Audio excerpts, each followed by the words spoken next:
New York City is holding a primary for their next mayor, and with voting just around a corner, it is shaping up to be one of the most ideologically important elections before the midterms. We aren't just going to see who the next mayor of New York City will be. We're going to learn a lot about America's perception of progressive ideals, the direction that the DNC is taking, and implications about ranked choice voting that could completely upend the structure of this election. Keep watching, and I'll go over the candidates, the landscape of this race, and the complications of ranked choice voting and how it might completely change this election. Wait, hold on. We got, oh my gosh. Breaking news, one of the mayoral candidates has been arrested by ICE.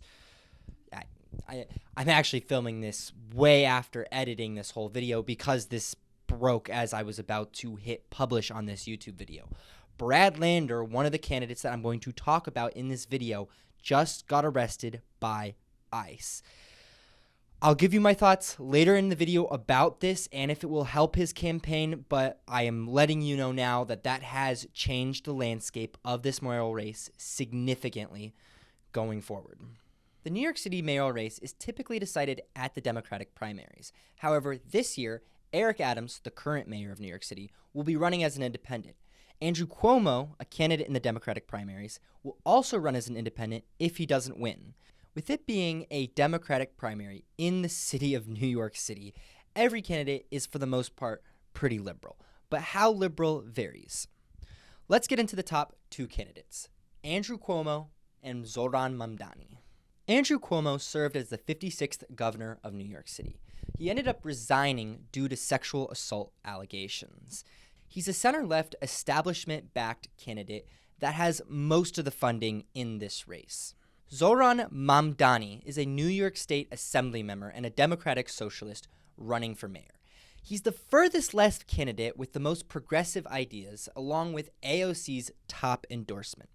That is something that will hold a lot of weight in New York City. The central narrative of this race seems to be Cuomo and his wealthy donors versus everybody else. Sidebar to those rich donors, why not just pick a different candidate? If you can buy out anybody, buy out a candidate that doesn't have a host of sexual assault allegations and a host of controversies during COVID. I mean, he doesn't even seem to be particularly well liked by most New Yorkers. Whatever, let's get on. You know, we have so many incredible candidates, and yet, looking at all of them, they still decided to throw all of their weight behind Andrew Cuomo. And I want to be clear about the message that sends. The message that they send and what the political establishment sends to so many people is that it does not matter your positions, your content, your ideas, how experienced you are. It doesn't matter how much you work with them. They will still choose their old friends and an old generation every single time. There are three other candidates I would say have a shot to win this race. Brad Lander is the current city comptroller and is from Brooklyn. Adrian Adams is from Queens and is the current Speaker of New York City Council. And Scott Stringer, the former city comptroller and Manhattan Borough president. Democratic debate. And was there anyone on stage that you thought, man, I hope I face off against them in November, or maybe not? No, all of them, because they didn't talk the issues. You know, by the way, Mamdani, you left one out. He's in it for the love of what you didn't experience that Cuomo did, he resigned and fled in disgrace, Albany, right after 10 years. The election really started with the first debate on June 4th. This is where real differences between the candidates emerged. And my belief is that Mamdani won this debate, and the polling backs that up. Mamdani had a clear message: affordability, affordability, affordability. And he backed it up with three main solutions: rent freezes, new housing, and free childcare. But what he did that most helped him during the debate was appealing to the anybody but Cuomo voters. He was able to hit Cuomo with clear and concise attacks. You know, I find it ridiculous to hear Andrew Cuomo talk about how we need to regulate the apps when this is the very mayoral candidate who has a super PAC that received $1 million from DoorDash. How are you going to regulate DoorDash when they are giving you $1 million to influence your street safety regulations and your labor regulations. Mr. Cuomo, do you want to respond to that? Yes. I work for the people of the state of New York, the people of the city of New York. I don't care who gave me what. I do what is right. DoorDash gave you $1 million and you aren't going to listen to them? Okay, sure, buddy. I also don't feel obligated to put out after my sugar daddy pays for my steak and lobster dinner. Mamdani is in second place because he was able to distinguish himself the most ideologically and stylistically in this race. I have to compliment Mamdani on running an excellent campaign so far. He secured key endorsements from AOC and online figures like Hassan, establishing himself as the farthest left candidate, and was able to garner a lot of support and attention for his campaign online through key things like TikTok, something that is going to be more and more influential in elections going forward. It's important to remember that an incumbent has not won a U.S. presidential election since Obama in 2012, which is over 12 years ago. Americans today are getting increasingly more and more frustrated with the government, and that leads to them wanting to vote for the candidate that offers the most change, and it doesn't even have to be the change that they agree with. Mamdani has offered numerous bold proposals, including ones that didn't even get brought up during the debate, like state-run grocery stores. It's an underdiscussed but incredibly fresh idea. I even believe it could be framed under more capitalistic terms, like a public option to compete with the private sector, like what FedEx did to USPS but flipped. The debate started with affordability. This is a massive issue, not just in New York, but in America. Many young people cannot afford to live in the cities they grew up in. This is causing much discomfort, and a lot of the candidates had many proposals to fix this.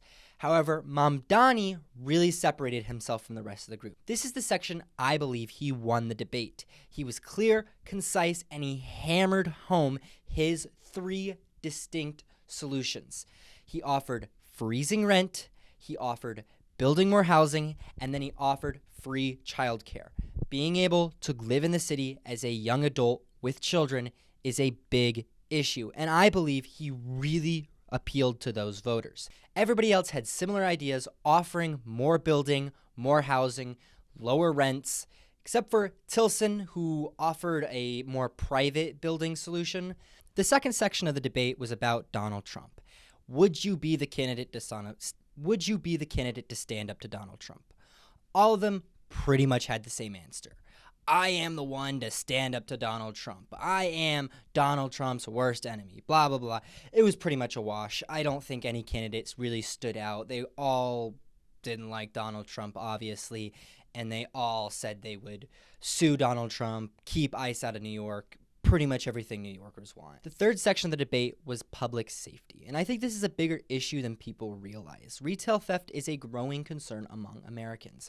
Walking into a store and seeing things locked up is an incredibly infuriating experience for most people. A lot of people are getting more and more angry with petty theft. It's a small crime, but it's having large repercussions in voting. California was center stage for this issue not too long ago. San Francisco passed a law in which it raised the amount you needed to steal in order to be charged with a felony. This caused a whole host of issues, including stores leaving the area. The law became incredibly unpopular with citizens, and they voted to repeal it.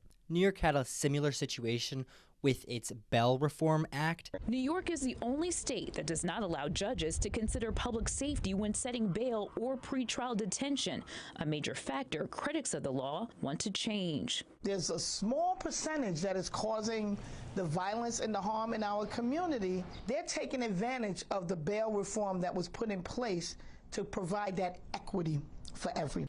Both Cuomo and Mamdani supported it at the time, but during the debate, you could see Cuomo back up his stance on the issue, saying that the law needed to be revised.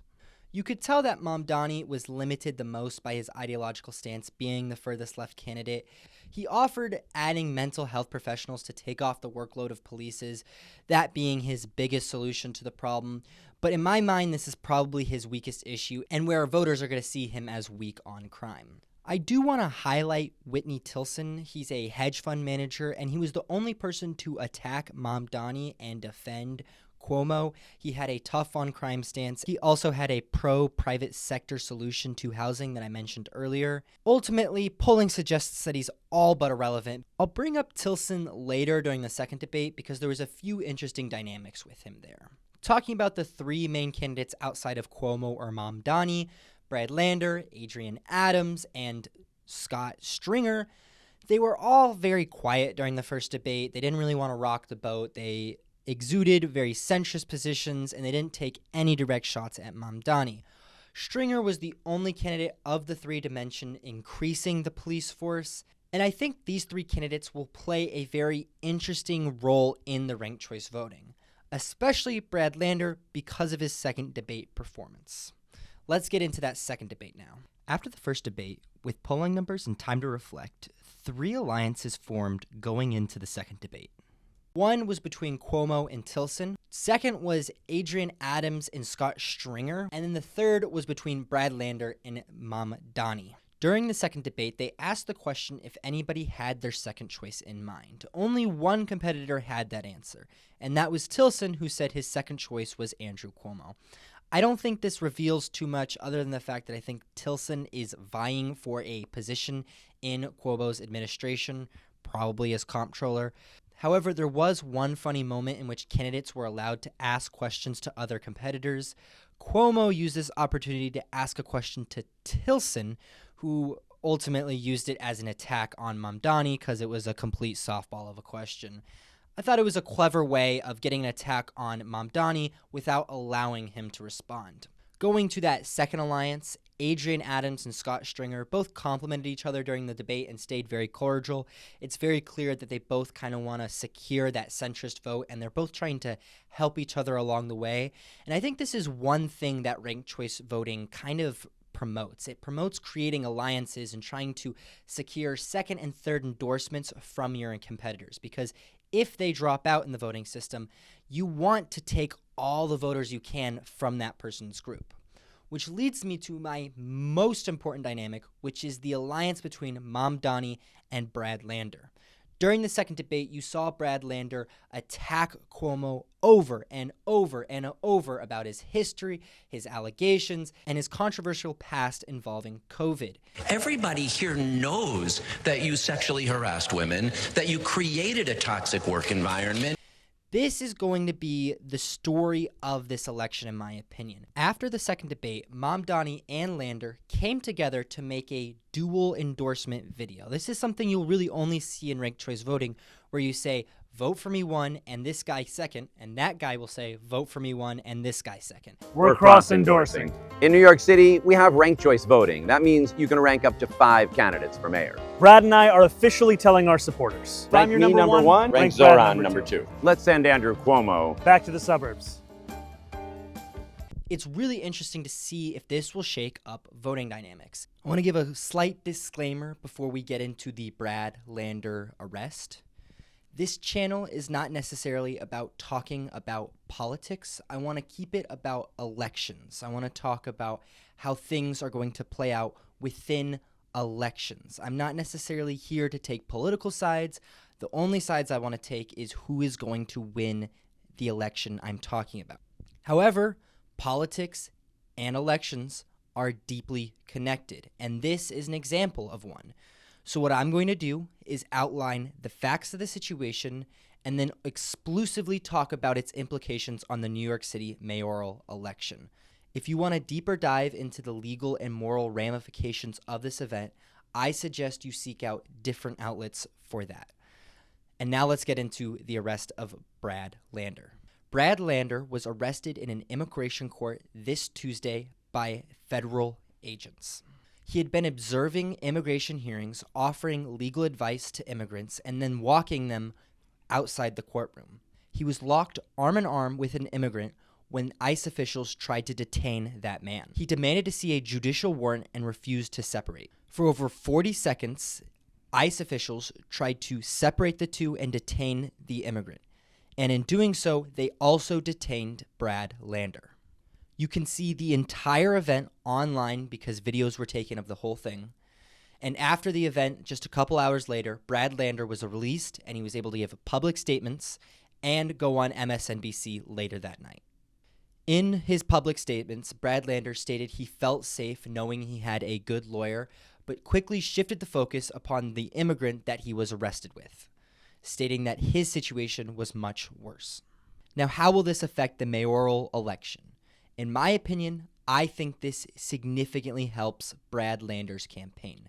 The most important thing in an election is attention, and Lander got a lot of it. And he got a lot of attention that'll be seen positively among his main constituents, which is New Yorkers.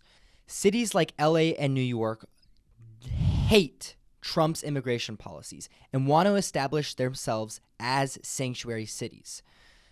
This, of course, will be seen positively by most of the voters in New York. So my belief is that this does help Lander's campaign, but we will see the results of this experiment play out in the election, and we will see if this does help his campaign.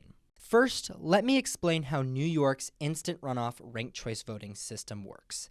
Every voter is allowed to rank 5 candidates 1 through 5. In the first round of voting, everybody's first choice is tallied up. If any candidate has 50% plus 1 vote, they are elected.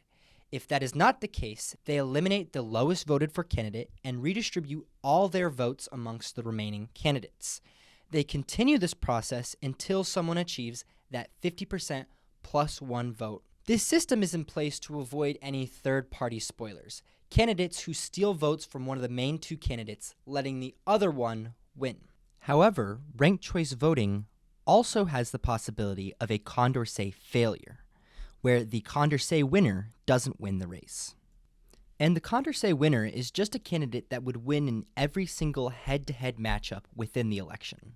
New York City came really close to a Condorcet failure in the 2021 mayoral election. In 2021, that person would have been Catherine Garcia. Garcia, a former sanitation commissioner and moderate, would have almost won in every head-to-head matchup, but narrowly lost to Eric Adams. The twist, however, is that Garcia almost didn't make it to the final round of voting. Maya Wiley, who was to the left of her politically, almost beat her out in the rounds before. In one round, Garcia was behind Maya Wiley, but because she had teamed up with Andrew Yang, she pulled ahead just enough to get to that final round. Nate Kahn at the New York Times pointed out that if Garcia hadn't made it to the final round and instead Wiley had, Wiley would have lost in an almost landslide to Eric Adams. Why? Because Wiley's voters were much more likely to vote for Garcia than Garcia was to vote for Wiley, which makes sense if you think about where the political middle is. Does this mean any interesting dynamics are at play? Voters may face a dilemma where they don't want to vote for Mamdani out of fear that he'll lose in the final leg of voting to Cuomo. So instead, they may want to shift their votes to Lander, Stringer, or Adams. And while a Condorcet failure may seem pretty negative, ultimately the value of ranked choice voting is that candidates like Lander, Adams, and Stringer don't even really have a shot in the first place. So I'll be interested to see if one of those 3 actually wins this race or creates a Condorcet failure. To conclude, I think it's important to bring up that Donald Trump increased his vote share significantly in the state of New York in this past presidential election, from 17% to 30%. I'm going to be looking at the New York City mayoral elections as a test case going forward in America. Are progressive ideals like Mamdani going to be popular amongst the population, or is the fear of those proposals going to lead to an establishment-backed candidate like Cuomo winning, which we have seen time and time again? Really, this is a preview for the national voting dynamics as a whole. This election won't just decide the next mayor of New York City. This election is going to decide the direction of the Democratic Party moving forward. I'm going to be keeping an eye out, and I'm going to keep you updated because I'm very interested in the results of this. Please, if you're very interested in election content similar to this, subscribe and like the video. And I would love to hear your thoughts on this election and anything I had to say in the video. Please comment down below your ballot if you are a voter in this election. I would love to see what the order of candidates is for voters in this election. And thank you for watching the video. I'll see you next time.